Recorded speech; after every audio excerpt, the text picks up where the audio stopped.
엘렌 하몬이 17살 때 계시를 받을 때 그때 메인주를 비롯해서 뉴욕주, 뉴 잉글랜드 지방에 계시를 받은 사람들이 많이 있었다는 걸 말씀드렸죠. 이름은 하나도 기억 안 나시죠? 네, 적어놓으시네요. 우리 집사님 적으신 것 같은데. 뭐 도린다 베이커, 뭐 피비네, 뭐 이런 사람들이 있어요. 뭐 모르셔도 됩니다. 그런 거는 종교를 연구하는 학자들만 알면 돼요. 교회 다니면서 그런 거 이런 거 배울 필요 없습니다. 저는 이제 제가 학생들에게 가르쳐야 되니까 그런 걸 이렇게 기억하고 있는 것뿐입니다. 그래서 그런 거 기억 안 하셔도 되는데 그런 사람들이 많이 있었다. 근데 그 사람들과 엘렌 하몬의 차이점이 뭐냐? 제가 첫 시간에 말씀드렸죠. 예?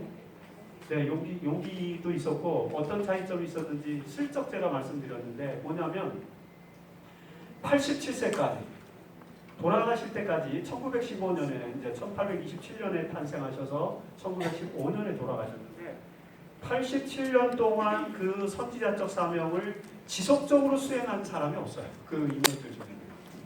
그리고 가장 중요한 특징이 이제 오늘 우리가 함께 나누려고 하는 건데 뭐냐면 책을 엄청나게 많이 쓰셨습니다. 네, 10만 페이지. 네, 10만 페이지가 넘는 그런 이제 글을 쓰셨단 말이죠.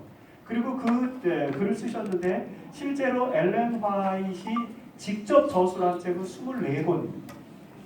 그리고 나머지 이제 우리 그 한국어로 번역된 예언의 신만에도 한 70권이 넘지 않습니까? 그러면 화이트 부인이 직접 쓴 글은 수 20여 권 정도인데 어떻게 우리는 이렇게 50권, 60권 더 많은 책을 갖고 있는가? 왜 그러냐면 화이트 부인이 돌아가시고 난 이후에 화이트 유산관리위원회가 구성이 되죠. 그 화이트 유산관리위원회가 이제 필요한 주제들이 형성될 때마다 그 위원회에서 화이트 부인의 글들 중에서 주제를 뽑아가지고 모으는 것입니다. 예를 들어서 우리 성도님들이 재림신도의 가정은 어떤 가정일까? 이걸 알고 싶어요. 그럼 어떻게 해요? 예, 화이트 부인이 쓰신 10만 권이라고 하는 방대한 그런 그 문헌 중에서 10만 페이지. 네, 10만 페이지. 죄송합니다. 10만 권. 이게 이제 제가 지금 비봉사문관에 있다는 증거 하나입니다. 네, 감사합니다. 그래서 거기서 재림신도의 가정에 관련된 교훈들을 쫙 뽑아가지고 주제별로 싹 묶습니다. 그래가지고 이제 제목을 달고 책을 만드는 거예요. 그러니까 그 책 안에는 어떻게 구성되어 있냐면 주제별로 구성되어 있기 때문에 연도별로 구성되어 있지 않아요. 그리고 어떤 거는 1860년대 기록된 내용이 있고 어떤 거는 1880년대 기록된 내용이 있고 어떤 거는 1900년대 기록된 내용들이 있단 말이에요. 그런 것들이 이렇게 섞여 있어요. 마지막 날의 사건들 같은 것도 마찬가지입니다. Last Day Event, 마지막 날의 사건들에 대해서 우리 재림신도들에게 좀 더 정확하게 알려주고 싶어요. 그럼 거기 마지막 날의 사건들 주로 어떤 것들이 있죠? 마지막 날에 말이 되면 어떤 사건들이 일어나요? 우선 재림의 징조가 있어야 되고 그 다음에 일요 휴업령도 있어야 되고 또요 야곱의 환란이 있어야 되고요 시골 생활도 있어야 되고 이런 내용들 있죠. 그런 주제를 뽑아가지고 모은 게 이제 마지막 날의 사건들이라는 책입니다. 네. 그래서 엘렌 G. 화이트이 처음부터 끝까지 의도해서 계획해서 쭉 쓴 책하고 그 다음에 주제별로 모아서 추가로 편집해서 출간한 책들하고는 약간 좀 성격이 다르다고 보시면 돼요. 네. 뭐 질문? 네. 네. 기록한 책. 엘렌 G. 화이트이 처음부터 끝까지 기록한 책은 약 24권 정도가 있습니다. 지금 질문은 이제 엘렌 G. 화이트이 그럼 직접 처음부터 끝까지 기록한 책이 있느냐 물어보신 거고 어떤 책은 엘렌 G. 화이트 여사가 서문을 쓴 책도 있어요. 서문은 안 쓰셨거든요. 근데 여러분들 이제 예언의 신 읽다면 이게 전부 팁이에요. 이게 정보인데 특히 이제 이 책을 읽다 보면은 대쟁투 총서에 서문이 달려 있는 게 2권이 있습니다. 하나는 부조와 선지자가 서문이 달려 있고 그 다음에 각 시대의 대쟁투가 서문이 달려 있습니다. 부조와 선지자의 서문은 유라이아 스미스가 썼어요. 유라이아 스미스가. 그래서 부조와 선지자의 서문을 읽어보시면은 엘렌 G. 화이트의 글을 우리가 어떻게 받아들여야 될지 이런 것들을 기록하고 있습니다. 여러분 모르셨죠? 이제 책을 이렇게 연구하셔 있지 않으면 그런 게 있어서 잘 모르시는데 각 시대 대쟁투에는 서문이 달렸는데 왜 달렸을까요? 다른 시대소망이나 그 다음에 선지자왕이나 그 다음에 무슨 사도행적 같은 데는 서문이 안 달렸는데 왜 각 시대 대쟁투에만 화이트 부인이 서문을 달았을까요? 예언서기 때문에. 그 예언을 설명하는 거기 때문에 좀 서론적인 설명이 필요해서.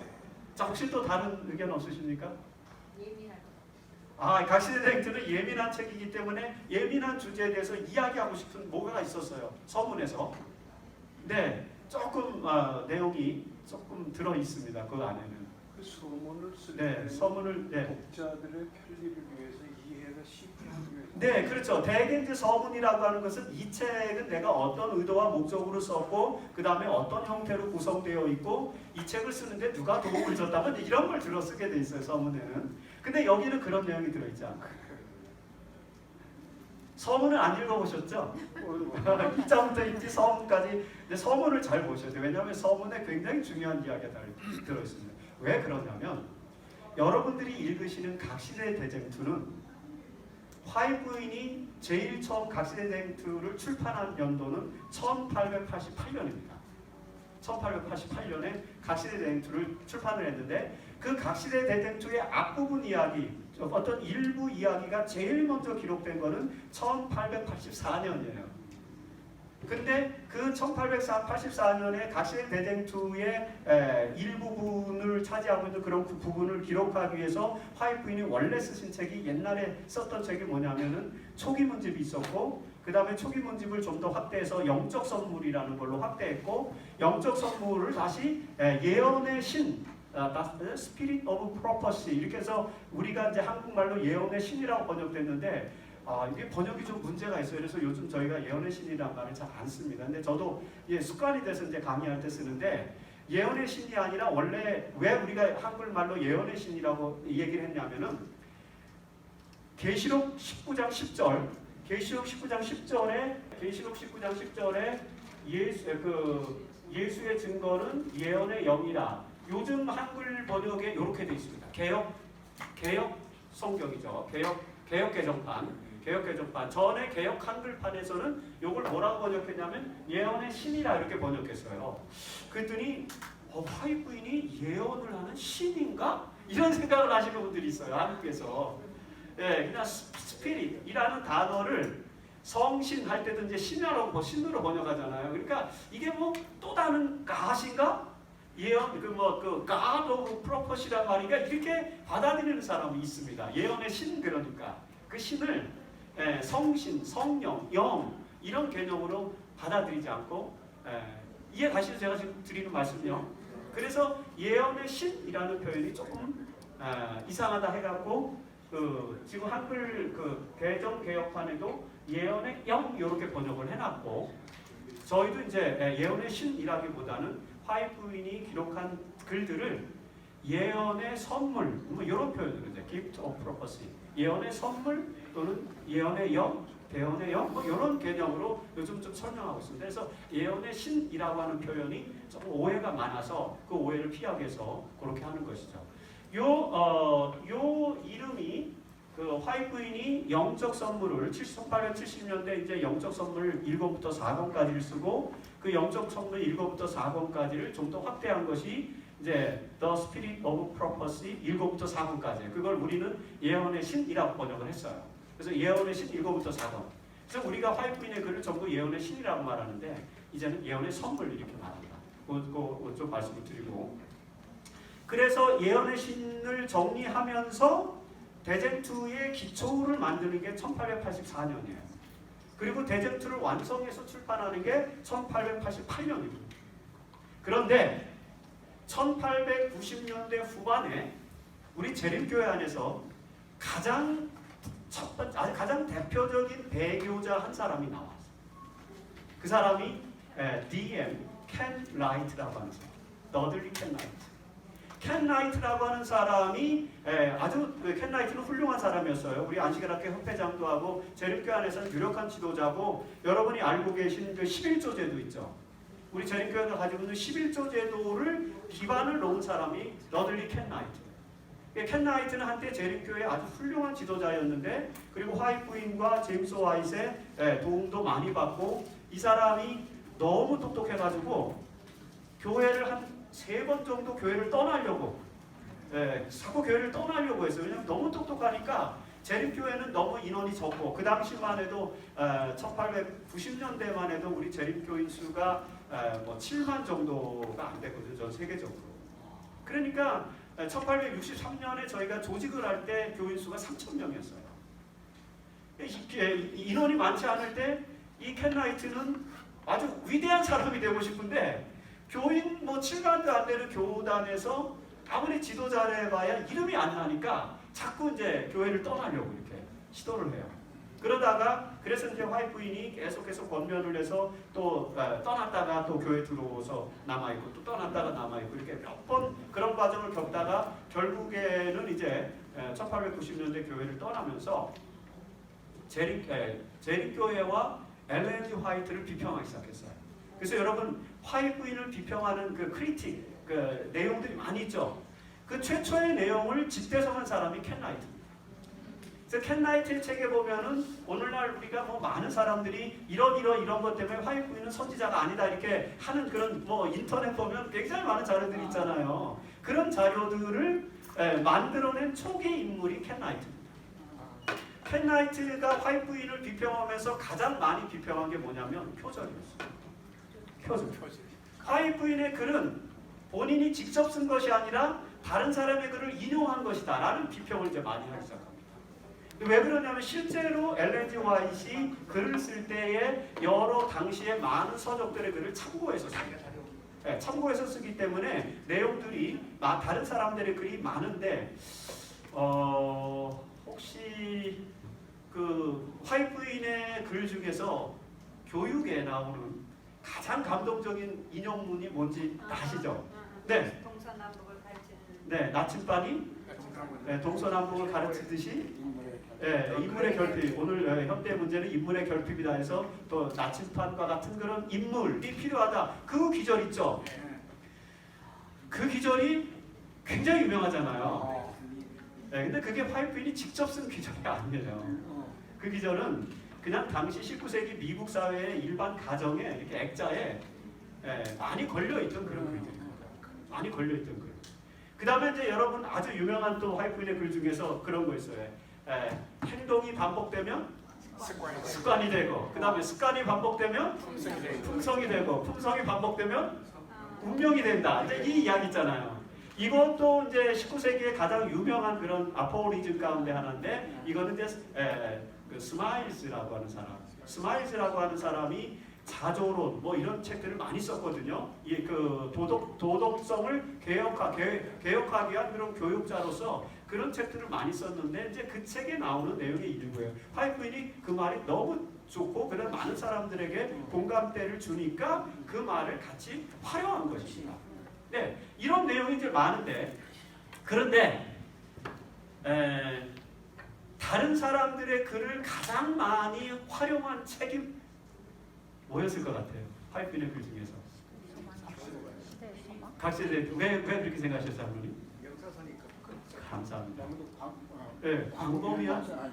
광범위한 역사를 기록되어 있으니까 광범위한 역사. 예를 들어서 루터의 역사, 그 다음에 주빙글레의 역사, 또 왈덴스인의 역사. 화이트 부인이 왈덴스인의 역사를 굉장히 자세하게 이렇게 기록했는데, 사실 여러분 왈덴스인의 역사를 공부하는 저도 화이트 부인만큼 그렇게 자세하게 알지 못해요. 그러니까 화이트 부인이 굉장히 심도 깊은 독서와 그 연구를 하신 분이에요. 그래서 그런 내용들을 기록할 때는 물론 하나님은 계시를 주셨어요. 하나님은 계시를 어떤 방식으로 주실까요? 계시는 어떤 방식으로 받을까요? 꿈으로 받으니까 대개 꿈은 어떤 형태로 나타나요? 영상. 파노라마와 같은 영상 형태는 텍스트 베이스로 나타나지 않아요. 이미지 베이스로 나타나는 거죠. 그렇죠? 근데 그 이미지로 나타나는 것을 글을 쓸 때는, 예를 들어서 화이트 부인이 이제 꿈을 꿨는데 어떤 한 사람이 등장한 거예요. 근데 이 사람이 누구야? 루터, 뭐 예를 들자면 루터다. 그러면 이제 루터에 대해서 그 사람의 이야기들을 쓰는 거죠. 그래서 실제로 루터의 내용들, 사상이나 루터의 이야기들을 쓸 때는 어떻게 종교 개혁사를 참고해서 쓰게 되는 것입니다. 그러다 보니까 아무래도 각세대전투에 인용문이 많이 들어있고, 그 다음에 또 어디에 제일 많이? 사실 각세대전투보다 더 많이 인용문이 들어있는 책이 있어요. 대전투 총서 중에 시대소망. 왜 그렇게 생각하셨어요? 저는 그게 문제가 많았으니까요. 아, 네. 시대소망에는 무려 30%가 넘는 인용문이 들어있어요. 각세대전투에는 20% 정도의 인용문이 들어있습니다. 생각보다 많지 않게. 그걸 어떻게 하느냐? 대통령가 1980년부터 이거를 시대소망 프로젝트라고 해서 시대소망에서 다른 사람들의 글들이 얼마나 많이 참고되었는지를 연구를 했습니다. 제가 2년 전에 그 나성중학교에서 이 얘기를 하니까 그때 프레드 벨트만 여기 PUC의 교수였던 프레드 벨트만이 그 프로젝트를 맡았어요. 그래서 그분이 그 프로젝트를 했다 제가 이렇게 하니까 장로님 중에 한 분이 이제 그 저를 찾아오셔서 뭐라고 말씀하시면 그때 내가 대학원생이었는데 그때 그 프로젝트에 내가 같이 참여했다는 것입니다.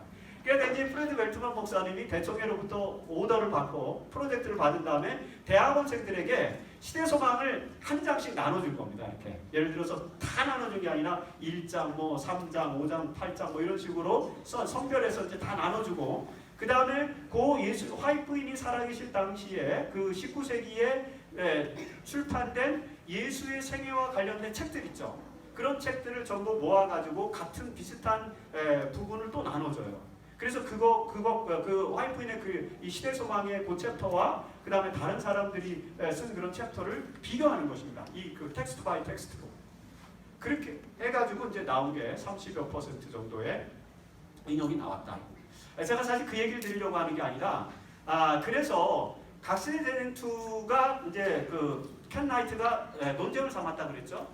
표절이 많다, 막 이런 식으로 논쟁을 삼았어요. 그래서 화이트 부인이 그 논쟁을 잠재우기 위해서 뭘 하셨냐면 각세대전투의 모든 인용문에다가 각주를 다 달자. 그렇지. 각주를 다 달자, 그 작업을 했어요. 그걸 언제 했냐면은 1911년에 합니다. 1911년이면 화이트 부인이 돌아가시기 4년 전이에요. 화이트 부인이 이미 83살이 되셨어요. 우리 여기 83이 넘으신 분들 계시잖아요. 지금은 뭐 건강하시지만 19세기에 83 화이트 부인 대단히 연로했단 말이에요. 그러니까 화이트 부인이 그 작업을 할 수가 없었어요. 그래서 어떻게 했어요? 윌리엄 밀러, 화이트 부인의 아들 윌리엄 밀러, 그 다음에 당시에 중요한 유대한 학자였고 그 배틀 크릭 대학의 학장 출신이었던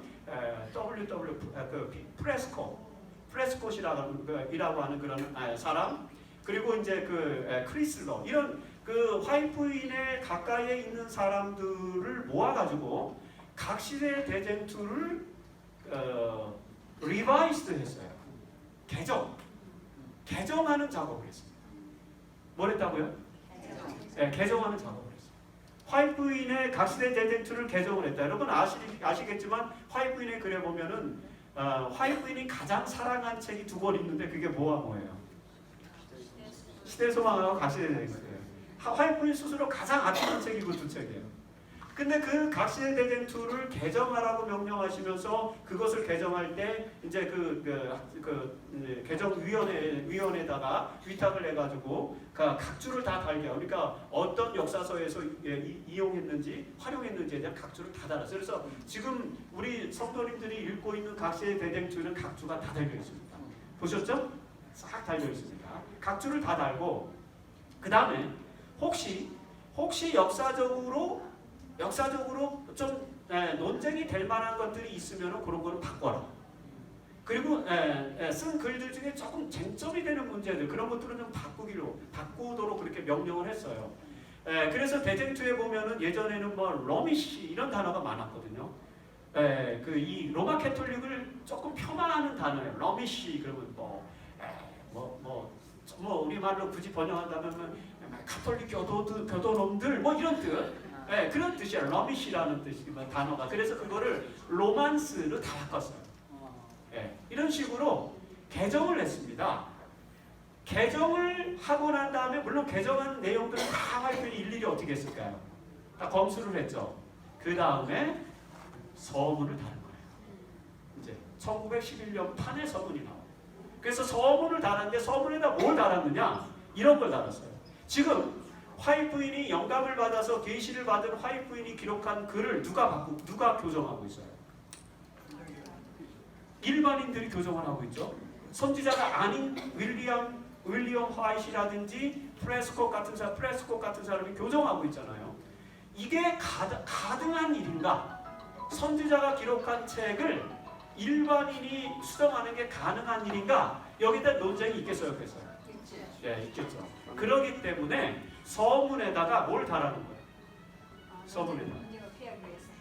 뭐 문제를 피하기 위해서라기보다는 영감이 이 축자적인 것이 아니라 사상에 주어진 것이다라는 사실을 강조함으로써 성경이나 예언의 신이 축자 영감을 기반으로 해서 기록된 책이 아니다라는 사실을 설명한 거죠. 그 다음에 역사를 왜 바꿀 수 있느냐?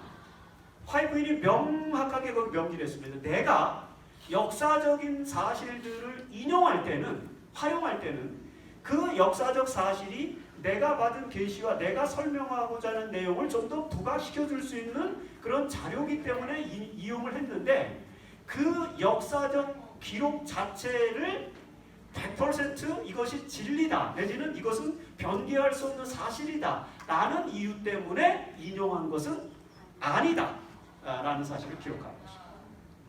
이해가시죠? 네. 그게 서문에 나와. 지금 이제 제 강의를 들으시고 서문을 읽어보면 그때서 이제 여러분들이 그걸 캐치하실 수 있어요. 왜냐하면 저도 각시대 대쟁투를 뭐 몇 번을 읽었겠어요. 제가 처음 각시대 대쟁투를 읽은 게 그 고등학교 때 용인교회 다닐 때 그때 대쟁투 총서를 제가 2학년 때 다 읽었는데 우리 여기 홍두표 목사님이 계신데 홍두표 목사님이 사실은 제가 교회 나올 수 있게 된 그런 어떤 배경과 원인을 제공해 주신 우리 선배 목사님이시고 그래서 제가 이제 교회 나왔는데 고등학교 1학년 때 교회 나와서 2학년 때 이제 1학년 말이나 1학년 겨울방학 때인가 제가 이제 신학을 하기로 결심하고 난 다음에 신학을 해야 되니까 이제 뭘 읽어야 돼요? 네, 성경과 예언의 신을 읽어야 되잖아요. 그래서 제가 각시대 대쟁투를 다 읽었어요. 그때 무슨 내용인지 하나도 모르고 다 읽었습니다. 솔직하게 고백드립니다. 여러분 예언의 신이 진짜 어려운 책이에요. 잘 이해가 안 가요. 왜냐하면 어떤 지식과 정보를 이렇게 구체적으로 제시해 주는 게 아니라 교훈의 책이에요. 교훈과 권면의 책이고 이게 pastoral statement예요. 목회적 진술이지 교리적인 진술이나 신학적 진술이나 이런 게 아니다 보니까 이게 뭐 명확하게 딱딱 떨어지는 기별이 아니에요. 계속 같은 권면이 반복되는 거죠. 계속 반복이 돼요. 그렇죠? 그때 연령이 몇이시라고요? 그때 고등학교 2학년 때였어요. 되게 빠르셨네요. 네. 그러니까 아무것도 모르죠. 그때 읽었으니까 그냥 읽긴 읽는데 그렇다고 해서 아무것도 모르는 게 아니라 뭐 제가 이해하는 수준만큼 머릿속에 들어오죠. 여러분 독서는 항상 그 사람의 인식적 수준만큼 읽혀집니다. 똑같은 책을 읽어도 제가 지금 말씀드린 이 내용을 듣고 각시대 대쟁투 서문을 읽어보세요. 그게 다 보여요. 근데 이런 내용을 이 각시대 대쟁투 서문이 왜 기록되어 있는지 우리가 알 수 없이 그냥 읽으면은 그냥 아주 평범한 이야기처럼 들리게 됩니다. 그래서 잘 그걸 노티스를 못하게 돼요. 주목하지 알 수 없는 그런 요소들이 있는데 그래서 이제 각시대 대쟁투 서문을 다루면서 거기다가 그런 디테일한 내용을 자세하게 다룬 것입니다. 켄 라이트의 표절 문제 때문에 이런 부분들이 들어있습니다. 제가 오늘 드리려고 하는 말씀은 화이트윈의 유산이라는 것입니다. 화이트윈이 삶으로도 유산을 보여주셨고 그 다음에 여러 모양으로 우리에게 유산을 남겨주셨지만 역시 화이트윈이 남겨주신 가장 큰 유산은 뭐예요?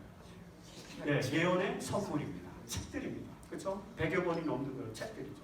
그 책들이 가장 큰 유산이고 그 유산이 바로 엘렌 G. 화이트가 선지자였다는 사실을 입증해주는 거예요. 왜냐하면 이제 그 처음에 말씀드린 그런 선지자들, 여선지자들은 책을 그렇게 남기지 않았어요. 근데 화이트윈은 계속 초창기부터 이미 1849년부터 글을 쓰기 시작했거든요. 그래서 그 글을 출판하기 위해서 여러분 아시는 리벤 헤랄드 같은 것들을 만들어냈어요. 돈도 없는데도 그게 만들어졌어요. 그래서 1849년 10월에 최초로 제임스 화이트이 The Present Truth, 현재 진리라는 그 잡지를 처음 만들었죠. 우리가 이거를 현대 진리라고 번역을 해서 아마 장로님들, 집사님들은 현대 진리라고 알고 계신데 이게 현대 진리가 아니에요. Present Truth입니다. 현재 진리, 현재 진리. 그래서 화이트 부인이 뭐라고 말하는, 제임스 화이트는 뭐라고 말하냐면 우리가 지금 깨달은 진리는 과거에 없던 진리다. 그게 무슨 말이에요? 현재의 진리라는 거죠. 그렇다면은 그러면 거기서 네. 영원한 현실을 말하는 거예요. 그러니까 그 화이트 부인의 입장은 뭐냐면은 우리가 가진 이 세 천사의 기별은 계속해서 발전한다는 말씀이죠. 화이트 부인을 통해서 우리에게 성경을 통해서 하나님의 진리가 주어졌고 그다음에 마지막 시대를 위해서 또 예언의 선물이 주어졌죠.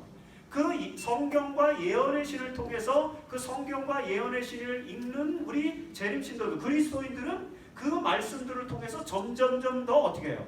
하나님의 진리를 더 밝히 알아가는. 그래서 의인은 점점 4번 8장에 의인은 점점 원만한 광명에 이른다는 그 말씀을 화이트 부인이 거듭하신 말씀이 바로 그 현재 진리의 특성을 강조하는 것입니다.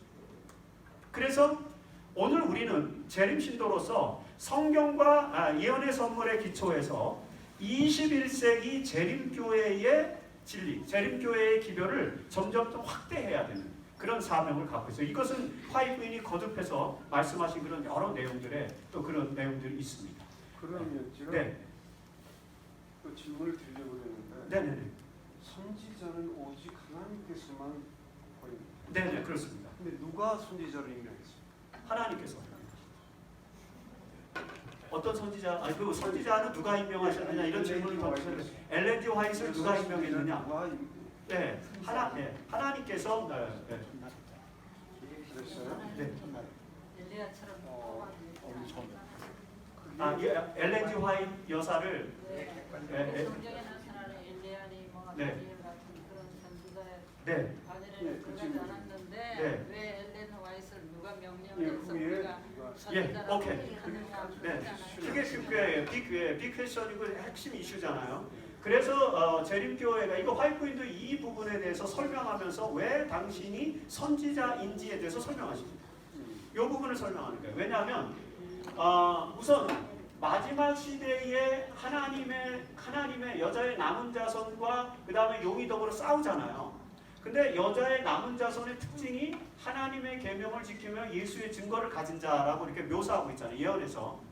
그런데 하나님의 계명은 무엇인지 알 수 있는데 예수의 증거가 무엇이냐를 성경으로 해석할 때 우리가 잘 아는 것처럼 계시록 19장 10절에 보면은 예수의 증거는 예언의 영이라 이렇게 얘기했잖아요.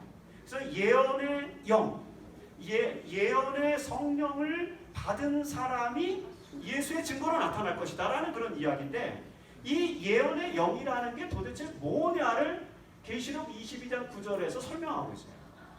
그래서 여기 보면은 계시록 19장 10절에 내가는 여기서 요한이겠죠. 요한이 그 발 앞에, 그 발은 여기 천사가 나타났단 말이에요. 천사의 발 앞에 엎드려 경배하려 하니까 천사가 요한에게 말하기를 나는 누구예요? 천사는 너는 누구예요? 요한과 및 예수의 증거를 받은 내 형제들과 같이 된 종이다. 나도 너희들과 같은 종이다. 천사도 그런 표현을 하는 거죠. 근데 이 똑같은 표현이 계시록 22장 9절에도 나와요. 계시록 22장 9절에서는 그가 내게 말하기를, 천사가 내게 말하기를 똑같죠. 나는, 천사는 너와 요한과 내 형제 선지자들과. 자, 계시록 19장 10절에서는 나와 너와 어떤 형제들이 나와요?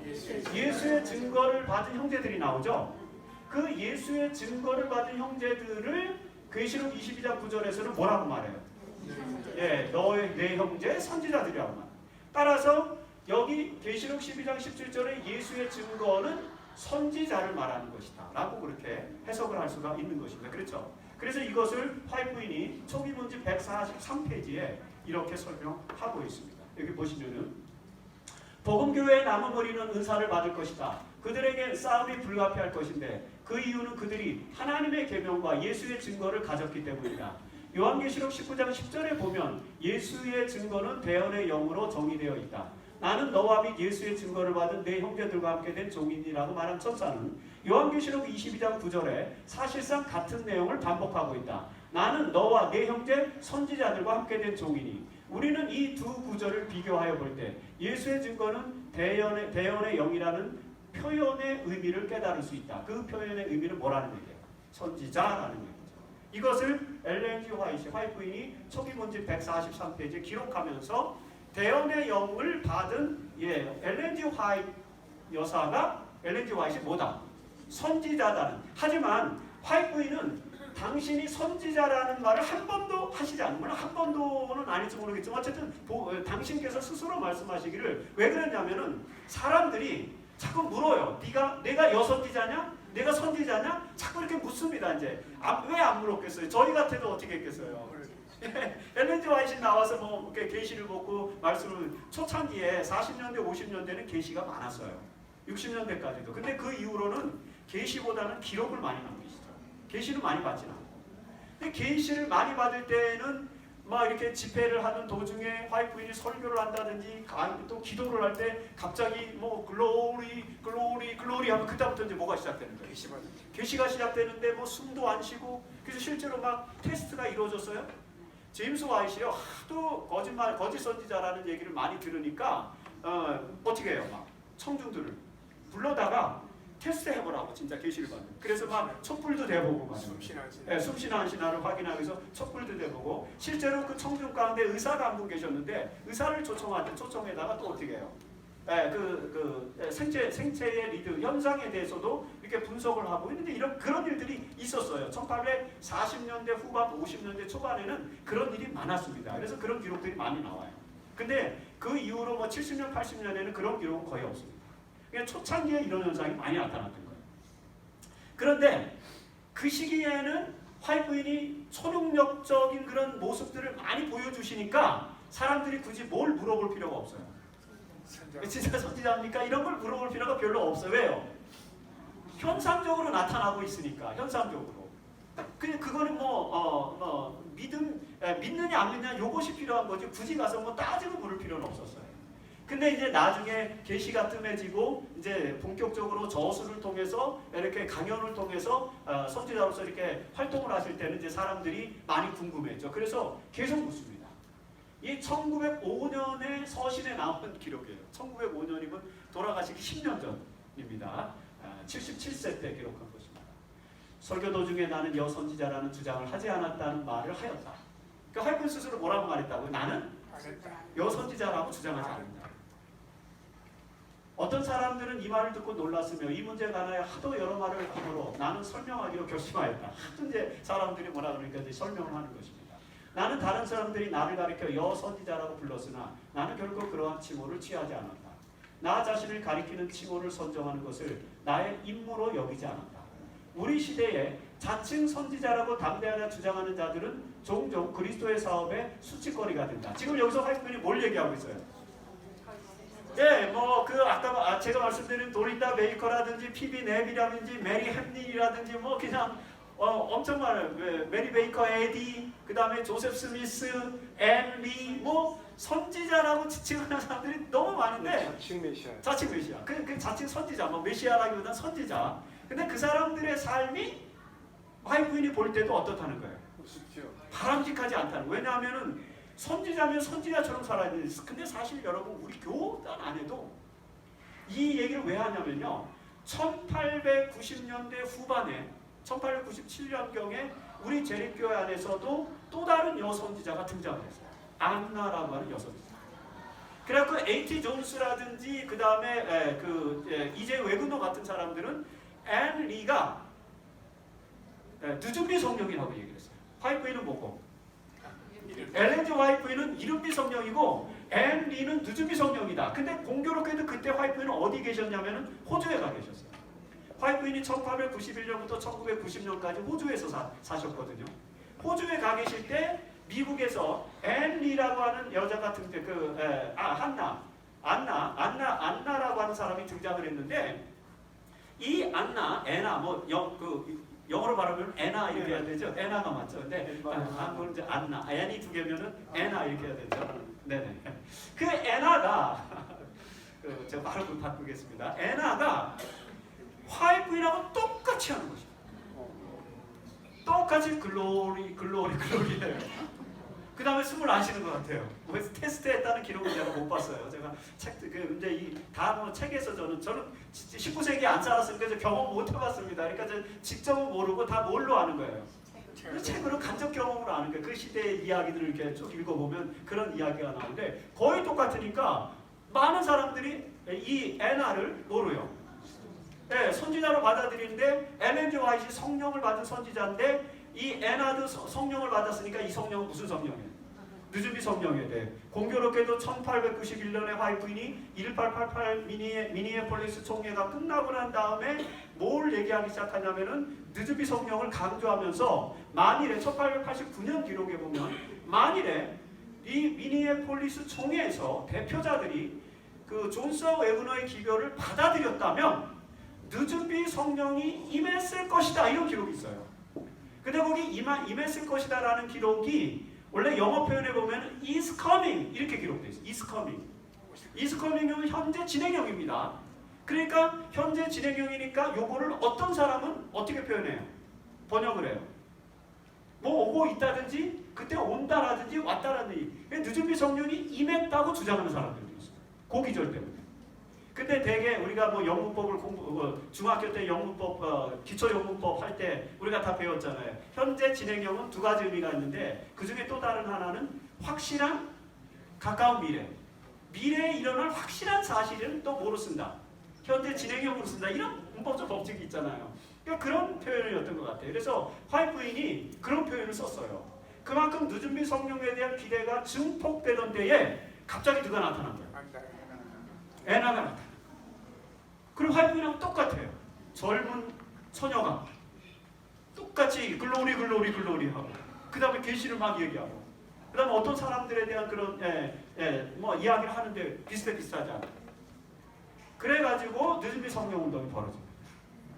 그래서 이런 근데 이제 그 결과는 안 좋았어요. 결과는 굉장히 안 좋았고 존스 웨그너도 존스도 결국에는 그 문제로 인해서 그 이후에는 또 이제 그 펠로하고 연루가 돼가지고 결국 교회를 떠나게 되는 그런 이제 상황으로 가게 되잖아요. 이런 것들을 목격하고 있던 시점이었단 말이에요.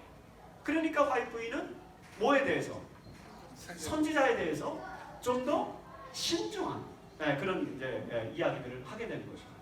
그래서 나의 사업은 이 명칭, 선지자라고 하는 명칭이 의미하는 것보다 더욱 광범위한 것을 포함하고 있다. 나는 나 자신을 주님께서 당신의 백성들에게 기별을 전하시기 위하여 임무를 맡기신 사자, 메신저라고 이렇게 얘기합니다. 그래서 이 말이 당신이 선지자라는 걸 부인하는 거예요? 그건 아닙니다. 그렇죠? 오히려 어떤 면에서는 강조하는 것입니다. 그 시대 선지자들이 올바른 모습을 보이지 않고 있으니까 그 용어를 쓰면은 화이트 부인도 어떻게 돼버려요? one of them이 돼버려요. one of them, 그렇죠? 그들 중에 하나, one of prophets가 돼버리면은 좀 이게 문제가 있겠다라고 생각을 하는 것입니다. 그래서 하나님의 사자라는 그런 표현을 쓰게 되는 것입니다. 네, 맞습니다. 그 믿음의 영웅도 쓰러집니다. 미니애폴리스 총회의 영웅들이었죠. 존스 웨그너.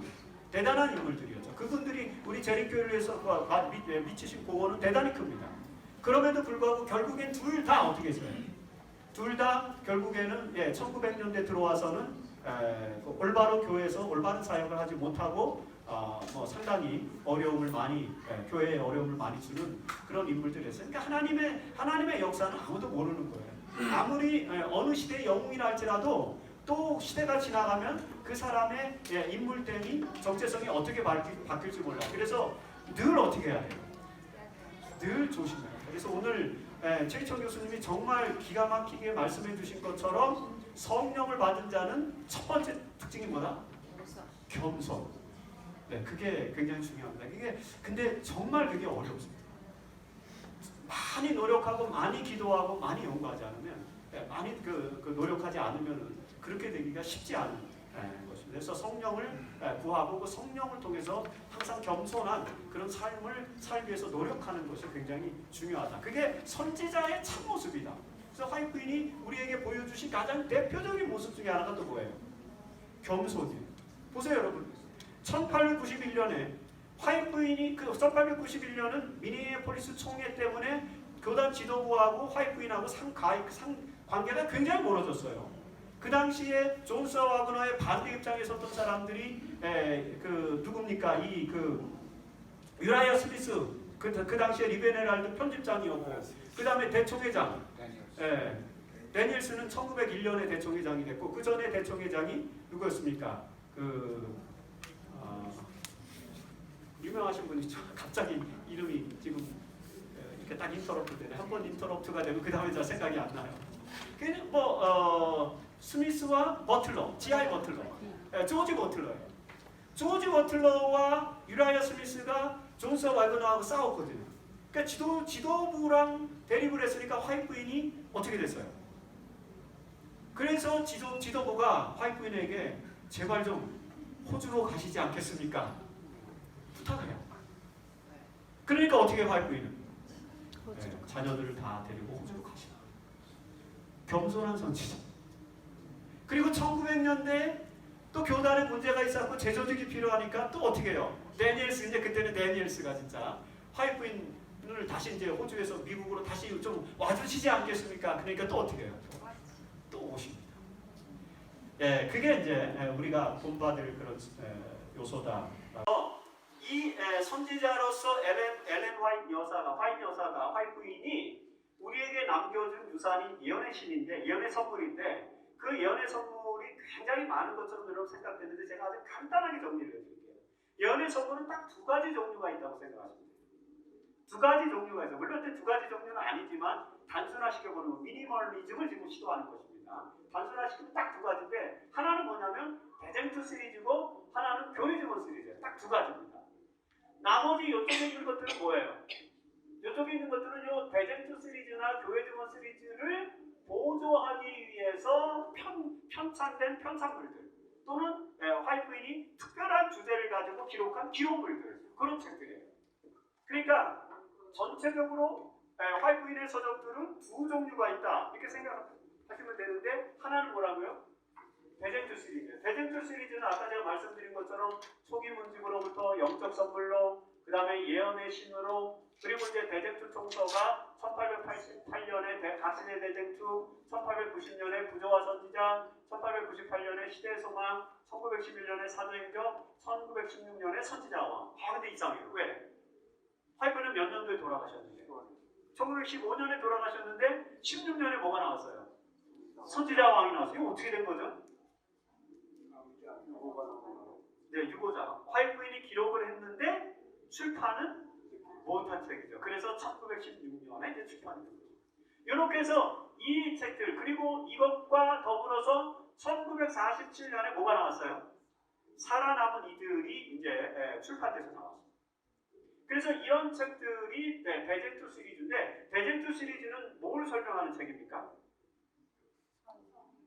성경의 창세기부터 요한계시록까지 내지는 이 인류 역사의 시작부터 그 다음에 인류 역사의 끝까지 전반적인 히스토리컬 그 역사 속에서 선악의 대쟁투가 어떻게 이루어지고 있는지 그런 역사들을 기록한 것이고 그러다 보니까 부조와 선지자에는 창세기로부터 그쵸? 그래서 선지서의 이야기들이 쭉 기록이 되어 있고 그 다음에 선지자 왕은 그 이후에 부조와 선지자 이후의 내용부터 뭐 대선지서, 소선지서의 이야기들을 통해서 이스라엘의 왕정 시대와 선지자 시대에 대한 이야기들이 또 이렇게 이제 기록되어져 있고 그 다음에 시대의 소망은 예수님의 생애 이런 식으로 사도행전 그리고 요한계시록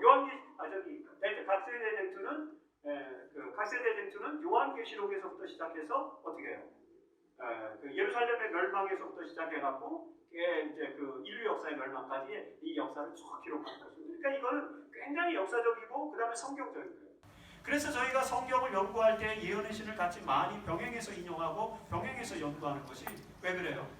성경의 이야기들의 상당 부분들을 화이트 부인이 해석해주고 있기 때문에 해석은 굉장히 중요한 거죠. 예를 들자면은 구약 성경을 쿠란을 통해서 읽으면은 이슬람이 되는 것이죠. 이슬람의 경전이 쿠란이잖아요. 코란이라고 말했던 거고, 쿠란을 통해서 구약 성경을 읽으면 그러니까 이슬람들도 구약을 성경으로 읽습니다. 그렇죠? 아브라함의 후손들이에요.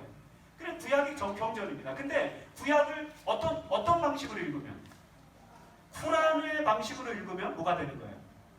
이슬람이 되는 것입니다. 예를 들어서 구약을 사마리아경을 통해서 구약을 읽으면 사마리아 종교가 돼요. 구약을 미드라시를 통해서 읽으면 뭐가 돼요? 유대교가 됩니다. 왜냐하면 구약의 해설서가 미드라시예요. 그러면 이스라엘 백성들에게는 토라가 두 가지가 있어요. 처음 들어보셨죠? 토라가 몇 개가 있다고요? 두 가지가 있는데 하나는 기록된 written 토라예요. 기록된 토라. 그게 구약 성경입니다. 또 하나의 토라가 있는데 그게 뭐냐면 oral 토라가 있어요. 구전 토라가 있어요. 구전 토라라는 건 뭐죠? 랍비들에게 계속 구전으로 전승되어서 전승된 이야기들이 그 회당에서 유대인들에게 가르쳐지던 내용들이 그게 구전 토라인데, 여러분 말로 전해지는 거니까 조금 완성도가 떨어질까요? 아니면 완성도가 여전히 있을까요? 구전 토라는 왠지 믿음이 갑니까 안 갑니까? 기록된 토라는요? 그거 믿음이 가세요? 기록된 토라는? 사실 우리가 가지고 있는 구약 성경도 거의 대부분 히스기야 시대 때 다 기록된 거예요. 서기관들에 의해서. 그 전에 기록된 내용들은 남아있는 게 아무것도 없습니다. 모세가 모세오경을 썼지만 모세가 친필을 쓴 거는 존재하잖아요. 존재하지 않습니다. 이미. 언제? 히스기야 시대 때도. 그래서 히스기야 시대 때 그걸 다 다시 기록해요. 그리고 히스기야 시대 때 기록된 그 문서들도 이제 유산숭배나 이런 것 때문에 또 잊혀져서 성전에 파묻혀졌다가 그게 언제 발견이 돼요? 어린 요시야 시대 때 다시 발견이 돼서 hil기야 대제사장이 성전을 청소하다가 뭘 발견했어요? 율법서를, 토라를 발견했는데 그 토라는 뭐야? 히스기야 시대 때 서기관들이 써놓은 거예요. 그게 발굴이 된 거예요. 그래서 다시 이제 이스라엘 종교 회복이 일어나고, 그런데 결국에는 요시야 이후에 그의 그 자손들 네 왕들이 결국에 이제 이스라엘 남방 유다의 멸망으로 가는 그런 역사를 낳게 되죠. 그래서 에레미야 시대, 에스겔 시대로 가버려요. 근데 그런 것처럼 이 기록된 토라라 할지라도 상당히 오랜 동안 이렇게 전승되어서 서기관들에 의해서 기록된 것이기 때문에 구전으로 전승된 거나 기록으로 전승된 거나 유대인들이 보기엔 거기서 놀래요. 도찐 개찐입니다. 그래서 여러분, 제가 왜 얘기를 하냐면 유대인들에게는 기록된 토라와 구전 토라가 동등한 권위입니다. 동등한 권. 그런데 기록된 토라는 그거를 랍비들이 해석을 해서 해석서를 남겼는데 그 해석서를 미드라시라고 해요. 미드라시. 그걸 복수로 이제 미드라시라고 하죠. 미드라시라고 하는데 미드라시는 예를 들어서 출애굽기 25장 8절, 그 출애굽기 25장 8절을 랍비들이 어떻게 해석했는지를 써놓은 게 미드라시예요. 그 다음에 구전 토라는 기록이 안 됐다고 그랬잖아요. AD 70년에 성전이 이제 그 예루살렘 성전이 없어졌는데 사실 여러분 유대 종교는 성전 중심의 종교입니다. 성전이 있을 때는 뭐 말씀이라든지 토라라든지 이런 게 별로 그렇게 필요 없었어요. 성전에서 직접 뭐가 이루어지니까 제사가 이루어지고 구속사역이 이루어지기 때문에 토라는 회당에서 자녀들을 가르치거나 양육시키기 위해서 필요했지 실제로 종교 생활을 할 때는 전부 뭐로 했어요? 성전에서 했어요. 근데 여러분 생각해 보세요. 이스라엘 백성들이 바벨론의 포로로 잡혀갔어요. 거기 성전이 있습니까? 없습니까? 그 성전이 없는데 성전 중심의 신앙을 갖고 있던 유대인들이 거기서 어떻게 살았을까요? 종교 없이. 종교 없이 살 수는 또 없으니까 이게 민족적 정체성을 유지해야 되니까. 그러니까 할 수 없이 그들이 회당에서 뭘 이제 구전으로 유지가니까 구전으로. 토라를 강조하기 시작합니다. 그래서 구전 토라와 그 다음에 기록된 토라 이런 특히 이제 기록된 토라는 별로 없으니까 구전 토라가 거기서 이제 발전한 거예요. 그리고 나서 그 그리고 나서 이들이 그 바벨론 포로에서 다시 그 유대 땅으로 귀환을 했어요. 귀환을 하니까 다시 성전이 존재했잖아요. 근데 성전이 다시 생겨서 다시 성전 중심의 그 신앙생활을 하는데 AD 168년경, 기원전 BC 168년에 이 시리아 셀레우쿠스 왕조의 그 안티오코스 에피파네스 4세가 이 유대를 침공해가지고 성전을 완전히 해파시키죠. 성전을 더럽히고 그 다음에 이제 어용 제사장들을 심어요. 그 제사장들의 후예가 사두개인들이 됩니다. 근데 이 사람들은 그래서 이제 바리새인들이 성전은 이제 어떻게 됐다? 성전은 더럽혀졌다. 성전 그리고 제사장들은 이제 타락했다. 해갖고 성전보다는 뭘 더 강조하는? 토라를 강조하는 율법 종교를 만들어. 그게 바리새인들입니다. 반면에 사두개인들은 여전히 뭘 강조해요? 사두개인들은 그 제사장 계열에서 나왔고 그 다음에 그 상인 계급에서 귀족 계급에서 이제 사두개인들이 만들어지는데 사두개인들은 성전을 기반으로 하고 있으니까 토라 율법을 기반으로 하고 바리새인들하고 대적해요. 그래서 바리새인들이 믿는 거는 이 사람들이 잘 안 믿어요. 이게 이제 예수님 당시에 유대의 두 종교가 되는 거예요. 그렇게 해서 사두개인들이 이제 계속 이어지면서 사두개인들이 정치적인 헤게모니를 가지니까 헤롯 대왕이 이제 왕이 되니까 사두개인들이 자꾸 헤롯에게 뭘 해달라고 해요. 헤롯이 뭘 세웠어요? 성전을 세웠잖아요. 수르바벨 성전 이후에 헤롯 성전이 세워지잖아요. 헤롯이 헤롯 성전을 세운 이유가 그거예요. 이미 유대교는 많은 부분이 그 토라를 중심으로 한 율법 중심의 그런 종교로 바리새인 중심의 종교로 바뀌었는데도 사두개인들이 그 종교적 헤게모니를 유지하기 위해서 다시 이제 성전 중심의 종교를 다시 만들기 위해서 성전을 세우는 것인데 이미 성전은 다 어떻게 된 거예요? 이미 예루살렘 성전과 수르바벨 성전 이후에 사실은 성전 중심의 유대교는 거의 해파됐다고 봐도 과언이 아닌데도 그래도 미련이 남으니까 여전히 뭘 세운 거예요? 그 헤롯 성전. 근데 이왕이면은 자기들이 믿는 신앙의 가치를 더 극대화시키려면은 어떻게 져야 돼 성전을? 대단하게 져요. 몇 년 동안 졌어요? 헤롯이? 46년 동안 헤롯 성전을 졌어요. 그러니까 여러분 이 헤롯 성전은 정말 헤롯이 그래서 이제 건축학자들은 헤롯을 위대한 건축학자로 여깁니다. 건축가. 대단한 그런 이제 작품을 세웠어요. 그러면서 유대교의 그 마지막 일종의 유대교가 버티기 위한 마지막 그 과정을 간 거죠. 그런데 여러분 그마저도 어떻게 했어요? AD 70년에 AD 70년에 티투스 장군이 이제 그 로마의 장수가 예루살렘에 그 이스라엘의 그 반란을 평정하는 과정에서 예루살렘으로 들어왔는데 절대로 이 티투스 장군은 예루살렘을 어떻게 하지 말라.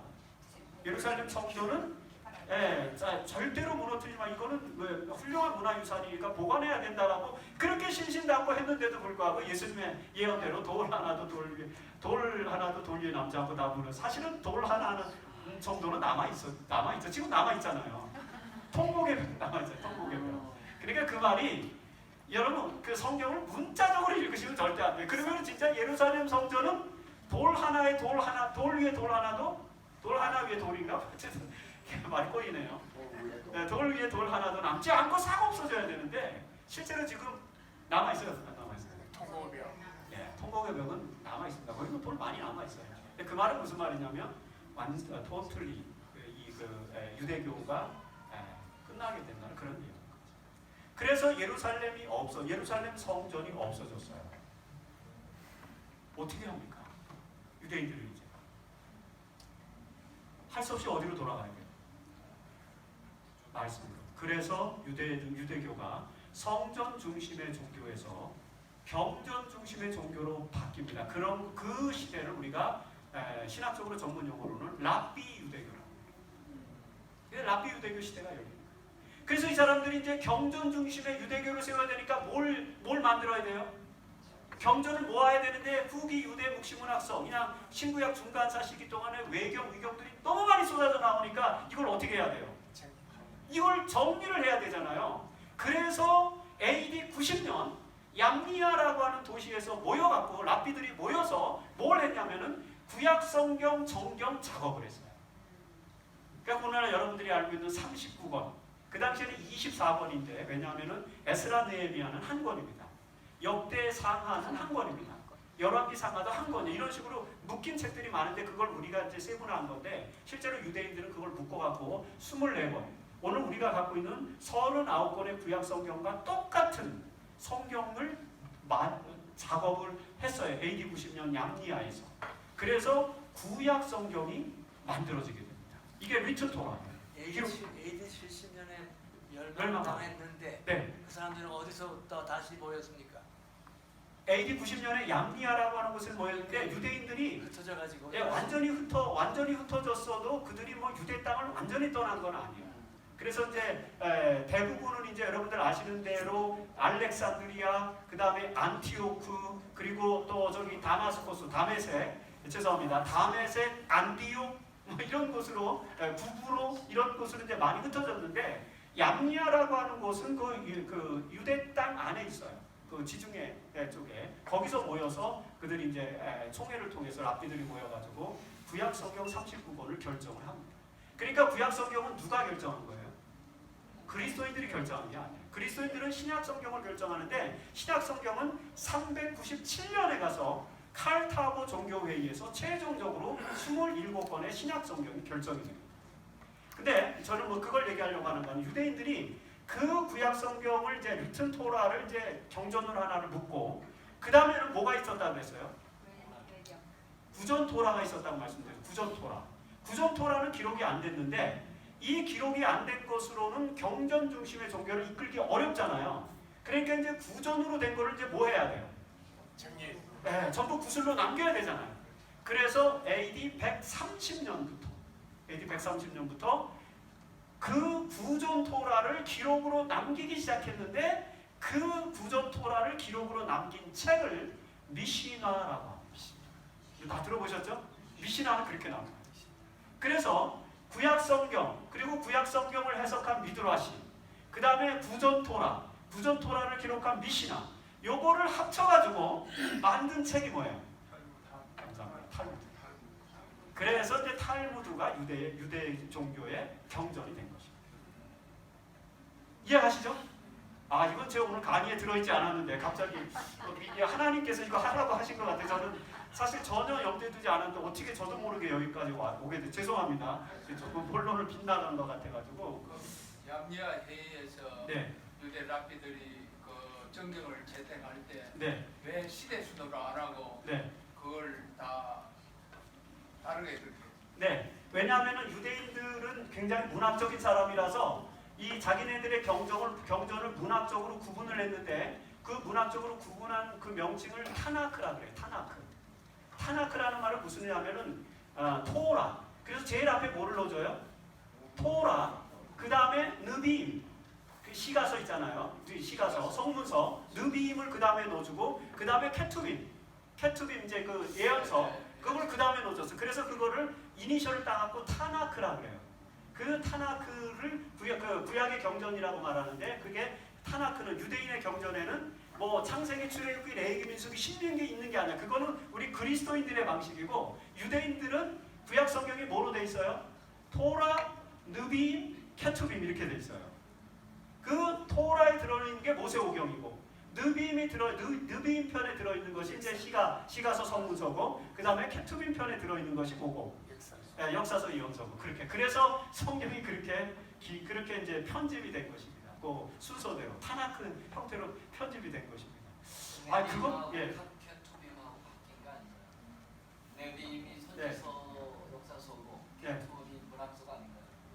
느비 타나크니까 TANACH 그러니까 토라, 느비, 케투빔 이렇게 그렇게 나가는데 예. 네비임이 네. 문학서가 아니고 네. 느비임이 납비의 그 선지서, 네. 그 역사서 그게 네. 느비임이고 네. 케투빔이 네. 문학서 시가서가 아니냐 이거. 그렇죠. 이제 그 예언서가 문학서. 죄송합니다. 예언서가 문학서입니다. 예, 맞는 말씀입니다. 예언서가 문학서예요. 그래서 우리는 예언서를 문학서라고 부르고 예언은 다 문학입니다. 문학으로 돼 있어요. 그러니까 우리 목사님이 지적하신 게 맞습니다. 그러니까 역사서나 이런 부분들은 느비임에 속해 있고, 그 다음에 케투빔, 그 문학서 부분은 이제 케투빔이고, 그렇게 이제 구분해서 성경을 그렇게 구분을 했어요. 그러다 보니까 이제 우리가 가지고 있는 구약 성경이 고순서대로 이렇게 돼 있는 것입니다. 신약 성경은 그 사회사본하고 어떤 관련이 있습니까? 네. 사회사본하고 어떤 관련이 있는지. 사회사본은 사실은 AD 90년 양리아 총회에서 결정되기 전후에 사회사본에서 SNL 공동체가 거주한 때는 기원전 1년, 2년 전부터 AD 2년 이런데 주로 많은 책들은 AD 2년경에 많이 나왔어요. 지금 우리가 1947년에 사회 근처에서 이제 쿰란 공동체, 그 쿰란에서 굉장히 많은 사회사본들이 발굴이 됐는데 발굴된 사회사본은 거의 대부분 AD 2세기경의 것이에요. AD 2세기경의 것이기 때문에 AD 90년 양리아에서 결정한 그런 내용들의 순서가 많이 이제 들어 있습니다. 그래서 거의 대부분의 내용들이 거기 AD 90년 사회사본 문서에 성경과 거의 동일한 내용들이 많이 들어 있죠. 네. 그건 이제 사본의 역사니까. 네. 엘렌지 와이드에서 그걸 네네. 더 할수 있어요. 네네. 이제 엘렌지에서 글로 들어가니까 어쩌다가 지금 이 얘기가 나왔는지. 이제 그런 성경의 역사들을 이제 예언의 신으로 이제 그 해석. 화이트인은 또 그 나름대로 받은 계시와 영감에 기초해 가지고 그 텍스트를 좀 이제 해석해서 발전시키잖아요. 그러다 보니까 화이트인의 글들은 굉장히 중립적이에요. 여러 이론들이 있는데 여러 이론들을 다 모아서 기록을 합니다. 시간이 되면 제가 사실 구체적인 사례도 향후 옥합을 부은 여인 마르다와 마리아 이야기를 통해서 벌써 설명을 드려야 되는데 지금 시간이 너무 없어가지고 벌써 끝날 시간이 다 됐네요. 어쨌든 이게 이제 대쟁투 시리즈고 그 다음에 교회 증언 시리즈가 있죠. 교회 증언 시리즈는 교회의 현실적인 필요나 개인에 대한 권면이나 이런 어떤 아주 굉장히 퍼스널한 그리고 프라이빗한 이런 내용들이 굉장히 많이 들어있습니다. 그래서 각시의 대쟁투 총서를 많이 읽기도 하시겠지만 사실은 이 교회 증언을 많이 읽어야 돼요. 교회 증언을 읽는 방법은요, 제가 해보니까 제일 좋은 방법은 뭐냐면은 1권부터 그냥 9권까지를 한 번에 읽는 거예요. 다. 이걸 한 번에 읽으면은 제가 해봤더니 하루에 1시간씩 읽으니까 한 달이면 다 읽더라고요. 하루에 1시간씩만 읽어보세요. 9권 이렇게 두꺼워. 죄송합니다. 네네. 저는 책 300페이지를 하루에 읽거든요. 그렇죠. 넣을 수 없다. 네, 그러면 9일이면 다 읽으실 수 있는 거죠. 네. 열흘 6,000페이지를 4,000페이지 읽고 왔어요. 네. 그러니까 그냥 제가 봐도 넉넉 잡고 하루에 1시간씩 한 달만 읽으시면 교회 증언을 다 읽을 수 있어요. 근데 너무 디테일하게 읽으시려고 하지 마시고 그냥 쭉 읽어가십시오. 쭉 읽어가면서 그 시대의 화이트인이 어떤 권면을 주시는지를 보시면서 내 삶에 그걸 적용시키는 그런 방식으로 읽으시고요. 네. 네. 요 교회 증언은 화이트인이 직접 쓴 겁니다. 요거는 화이트인이 1909년까지 이제 쓰는데 화이트인이 이제 증언을 쓰기 할 때 개인적 권면이나 교단을 향한 권면이나 이런 것들 따로 썼거든요. 따로 쓸 때마다 거기다가 넘버를 붙였어요. 넘버를. 그래가지고 넘버 1번부터 10번까지를 1864년에 모아가지고 증언 1을 만들어요. 그 증언 1번은 이게 넘버 10번까지입니다. 그 다음에 넘버 11번부터 31번까지가 교회 증언 이게 82년까지 있는데 1885년에 넘버 1번부터 4번까지를 넘버 1번부터 31번까지 전체 내용을 1885년에 교회 증언 1권부터 4권까지를 이게 이제 묶어요. 그래서 교회 증언 1권부터 4권까지가 31번까지 나옵니다. 그 다음에 이제 5권, 6권, 7권, 8권, 9권은 증언을 한 권씩 써요. 그 한 권이 막 300페이지, 400페이지 이렇게 되잖아요. 그러니까 이건 네네 맞습니다. 이거는 전부 다 화이트인이 다 이렇게 쓰신 것입니다. 예를 들자면 이런 거예요. 증언 넘버 20에 보면 교육에 대한 계시가 나와요. 그러면 이제 교육 사업에 대한 게 1872년에 증언 22를 쓰는데 그 증언 22가 1872년에 기록되는데 그게 다 뭐냐면은 그 교육에 대한 권면. 이런 형태로. 네. 저기 보면은 네. 교육에 관한 책들 있잖아요. 네. 그거는 교회 증언에 있는 걸 또 빼가지고 다시. 네, 그거를 확대한 것이죠. 그거를 확대해가지고 1902년인가 교육이라는 책을 쓰잖아요. 그 교육이라는 책의 기초는 1872년에 기록되었던 증언 22호, 그 증언 22호의 내용을 기초로 해서 이제 교육에 대한 전반적인 내용들을 다 정리해서 쓰는 것입니다. 그다음 그 이후로 뭐 부모와 교사와 학생에게 보내는 권면이라든지 막 이런 것들이 많이 나오잖아요. 그런 것들은 다 이제 여기에 속하는 것이다. 이렇게 볼 수 있습니다. 근데 이 중에서 화이트 부인이 직접 쓴 책이 바로 요겁니다. 예수 그리스도에 관련된 책들, 정로의 계단, 산상보훈, 실물교훈, 치료봉사인데 요거는 왜 썼냐면은 미니애폴리스 총회 이후에 예수 그리스도의 사역을 높이기 위한 그런 목적으로 의도적으로 써요. 이 중에서 가장 대표적인 중요한 책이 바로 요 정로의 계단, 화이트 부인의 차적 중에서 제일 많이 팔린 책입니다. 베스트셀러. 이 책이 얼마나 팔렸을까요? 지금까지. 예. 정확하게 맞추셨습니다. 1억 권이 넘게 1억 지금까지. 책을 기록하는 방법인데 이건 그냥 넘어가도록 하겠습니다. 시간이 없어서. 이게 정로의 계단이잖아요. 정로의 계단에 각종 이제 다양한 판본들인데 이 책이 1억 권 넘게 팔린 그런 베스트셀러가 되었다. 자, 예언의 선물을 주신 목적 우리가 잘 알죠. 우리는 성경을 하나님의 뜻에 대한 권위 있고 확실한 계시로 받아들여야 한다. 성경은 품성의 표준이요 교리의 계시자요 체험의 시금석이다. 성령의 선물은 성경을 대신하기 위해 주어지지 않았으며 또 주어질 수도 없다. 왜냐하면 하나님의 말씀은 모든 교훈과 경험을 시험하기 위한 표준이라고 성경은 분명히 말하기 때문입니다. 그래서 화이트 부인은 성경만이 유일한 기준이 된다고 그랬어요. 그러면서 나는 새로운 빛을 주기 위함이 아니고 성경이 이미 계시된 영감의 진리로 마음속에 선명한 감동을 주기 위해서 기록했다는 거예요. 성경을 대신하지 않는다는 거 화이트 부인이 OT 교회중원 5번에도 말했고. 잠깐 질문 하나 네네. 드리겠어요? 네네. 예. 목사님. 예언의 시인이 이제 큰 빛을 주는 작은 빛을 네. 그러니까 미칠 수 없지. 네. 성경의 그런 부활성에 대해서 네. 계속 말씀하셨는데 네. 이제 예를 들면은 성경을 이렇게 해석해 주는 건 좋은데 네. 성경에 없는 것을 이야기할 때가 굉장히 많잖아요. 맞습니다. 예언의 신에 말씀하시는 거죠? 그렇죠. 네네. 예를 들면은 네. 뭐 뱀이 네. 그 유혹했던 그 뱀이 날개가 달렸다. 네네. 그 성경에 없었던 얘기. 네네. 그런 네. 얘기도 굉장히 맞죠. 예언의 시간에 많이 나오는데 네. 그런 부분들을 어떻게 해석을 해야 돼요? 네, 제가 알기로는 그 이제 성경에 나오지 않는 여러 가지 문화적인 내용들이 예언의 신에든지 그 예언의 선물에도 화이트에 그래도 많이 나오는데 그런 내용들은 2000년 기독교 역사가 거의 다 공유하고 있는 내용들입니다. 예를 들어 제가 한 가지 에피소드를 말씀드릴게요. 이 살아남은 이들 책을 화이트 부인이 써서 나중에 이것이 이제 출판이 되는데 그 책을 써가지고 출고를 했어요. 근데 출판은 안 하고 원고를 완성시킬 때 러프보로라고 하는 이제 젊은 지도 목회자가 화이트 부인의 집을 방문했다가 그 원고를 발견합니다. 그래가지고 러프보로가 이거 부인 이거 제가 좀 읽어도 되겠습니까? 그러니까 이제 읽어보라고 이제 줬어요. 그 원고를. 책이 아직 나오지도 않은. 근데 여러분 살아남은 이들 앞부분에 무슨 내용이 나옵니까?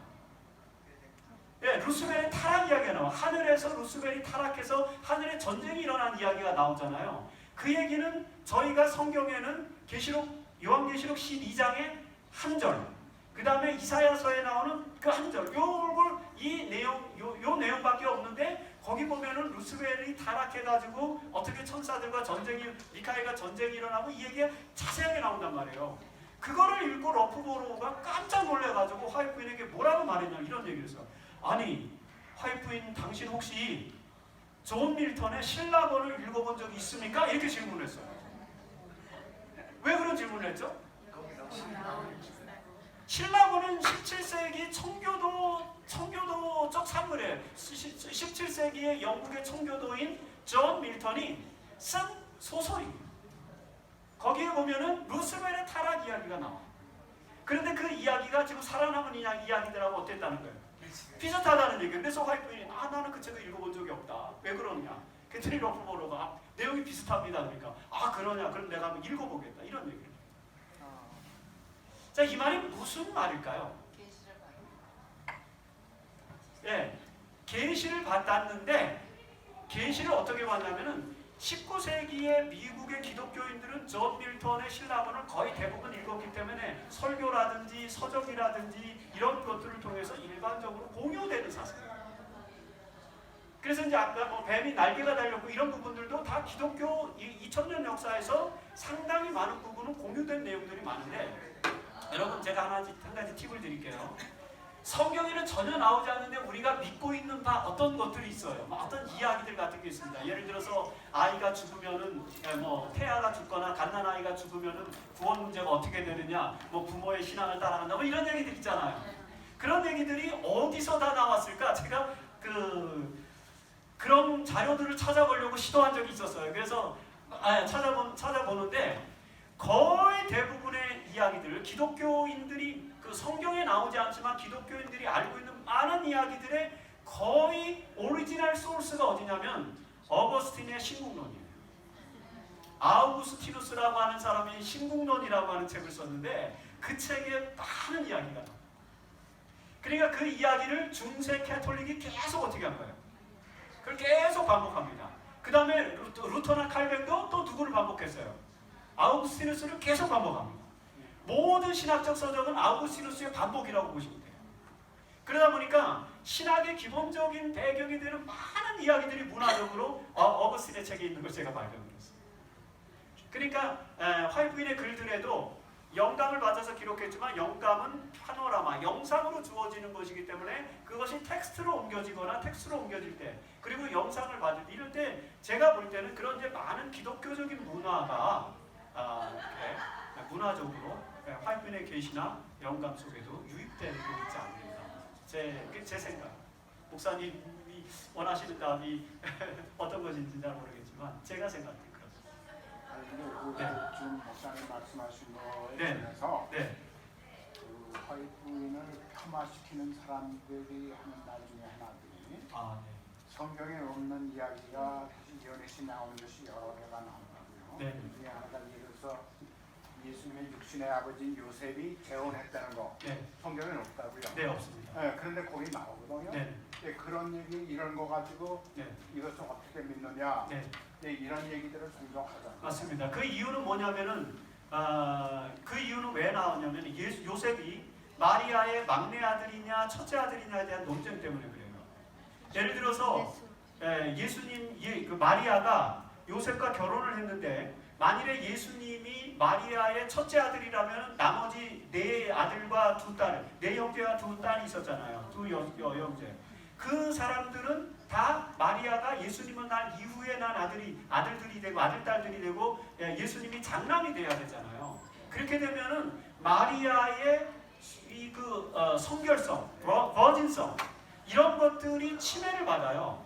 그래서 로마 캐톨릭에서는 아예 딱 선을 그어가지고 예수님은 마리아의 마지막 아들이고 나머지는 다 형들이에요. 형 누나들이라는 거예요. 근데 왜 그 사람들은 왜 형제가 됐어요?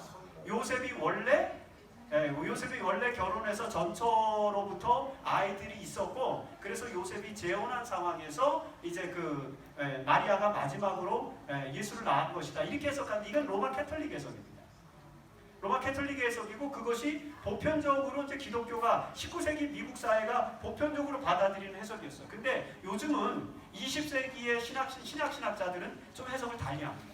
그래서 왜 굳이 마리아가 예수님 이외의 다른 아들들은 탄생할 필요가 없느냐, 이런 이야기를 통해서 예수님을 장자로 여기는 그런 학자들이 요즘은 많이 나타나고 있습니다. 그런데 화이트인은 이거를 언제 기록하냐면 19세기에 기록하는데 19세기의 거의 대부분의 주석서나 해석서들에는 딱 그런 식으로 돼 있었어요. 그래서 그것이 별 논란이 되지 않기 때문에 화이트인은 그런 보편성을 또 추구하는 부분들이 있었다라고 이렇게 볼 수 있습니다. 예. 네. 이렇게 그 책을 기록하는 방법을 먼저 뜨셨는데 네. 간단한 질문은 뭐냐면 네. 화이트인께서 글을 쓰실 때 네. 그것이 하나님께로부터 계시의 글이냐 네. 아니면은 자기의 개인적인 네. 견해를 피력한 것이냐 네. 그것을 어떻게 구별하느냐 하는 것이죠. 그러니까 네. 예를 들어서 화이트인이 만약에 개는 집안에서 키우지 맙시다. 하나님께서 말씀하신 건지 아니면은 계시를 받지 않고 개인의 견해를 한 건지. 왜냐하면은 맞습니다. 네. 좋은 말씀이에요. 제임스 화이트하고 네. 결혼했잖아요. 네. 가정을 합니다. 네. 그래서 둘이 이제 부부 싸움을 했는데 네. 화이트는 선지자라는 명목하에 네. 항상 그가 옳았는가? 네. 제임스 화이트 항상 틀렸는가? 사실 제임스 화이트 그걸 되게 싫어했어요. 그래가지고 이건 여담이니까 그냥 여담으로 들으십시오. 1851년부터 제임스 화이트이 엘렌 화이트의 글을 못 쓰게 합니다. 그래갖고 1855년까지 한 5년 동안 리비언 헤럴드지에 화이트의 글이 안 나와요. 화이트는 선지자로서 이렇게 하니까 어떻게 해요? 제임스 화이트 그게 남편이니까 그게 싫은 거예요. 인간이니까 그럴 수 있다고 그럴 수 있는 것입니다. 그래갖고 화이트의 글이 안 나오다 보니까 교인들이 어떻게 됐어요? 교인들이 막 하나님의 말씀을 듣고 싶은데 그건 안 나오고 계속 제임스 화이트만 글을 쓰고 다른 사람들만 글을 쓰니까 1855년에 리비언 헤럴드 편집장을 바꿔요. 제임스 화이트에서 유라이어 스미스로 바꾼데 편집장이 바뀌고 난 다음에 곧바로 이제 화이트의 글이 다시 나왔어요.